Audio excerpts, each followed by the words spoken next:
This hummus has got to be one of the best and most mind-boggling recipes you're going to see this summer. Being allergic to lemons makes it kind of hard to enjoy hummus whenever, wherever I like. And yeah, that's everywhere and all the time, but you get what I mean. So with summer quickly approaching, what do I do?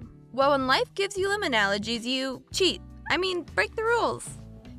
I use simple hacks to trick my taste buds into thinking I'm eating lemons, and you can too. See this hummus? Pretty, right? Well, both the hummus and the tzatziki on top taste like they contain lemons, but they don't, meaning they're Britney safe. I achieve this by choosing ingredients with citrusy flavor profiles. Start by boiling 540 milliliters or 18 ounces of canned chickpeas with a half teaspoon of baking soda. After about 20 minutes, your chickpea skins will be nicely floating on top. Chickpea skins are like subscribers. You won't get everyone, but the ones you do get make all the difference. Subscribe!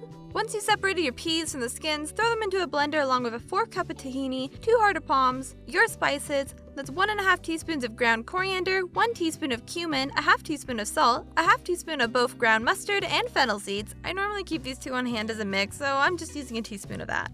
Next, add your liquid. In a small bowl, dissolve a 1/4 teaspoon of ascorbic acid or vitamin C powder into 1 tablespoon of water. Mixy mix. Pour that into your blender along with a 1/4 cup of ice cold water. Start off at your lowest speed while streaming in a 1/2 cup of EVOO. That's extra virgin olive oil. Then slowly work your way up to medium speed and blend until nice and creamy. With that done, we can move on to our tzatziki. You may know this as the blood of Greek food, or at least it was my blood back when eating Greek food was easy. Seriously, being allergic to dairy, garlic, and lemon is kind of like pulling off a Greek food hat trick. Start by grabbing yourself a grater, a cucumber, and go to town. We need 1 cup of grated cucumber that's been, shall we say, stripped of its water. Place a strainer over a large bowl, plop down your cucumber, and sprinkle it with salt. This will draw any excess water so that our tzatziki isn't watered down. Drip, drip, drop. As that drains, grab yourself a small bowl and 1 cup of unsweetened dairy-free yogurt. Doesn't have to be dairy-free for you, just for me. A tablespoon of freshly chopped mint, and another of dill. Shots like this are so pretty, anxiety-inducing, but pretty. Add 1 tablespoon of EVOO. Since I can't have garlic, we're going to add 1 teaspoon of ground cumin. This will give our hummus that bite garlic would have otherwise. Next, we're going to need another 1/4 teaspoon of ascorbic acid dissolved into 1 tablespoon of water. Make sure you check your bottle so you know how much you can have in one day. Mine says a 1/4 teaspoon, so I know that at most, I should eat a half of this plate of hummus in one day.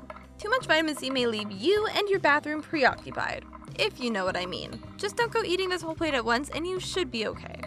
Once that's in, add a 1/4 teaspoon of salt, your cucumber, and start mixing. Make sure you get everything nice and distributed.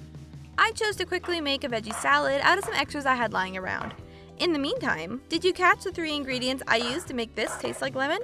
Heart of palms, ground coriander, and ascorbic acid all have citrus-like flavor profiles. But that's not all. This is sumac, and in many cultures, it was used to bring acidity to foods before lemons were readily available. Sprinkling it on top is the perfect way to finish a perfect dish. From my kitchen to yours, eat happy.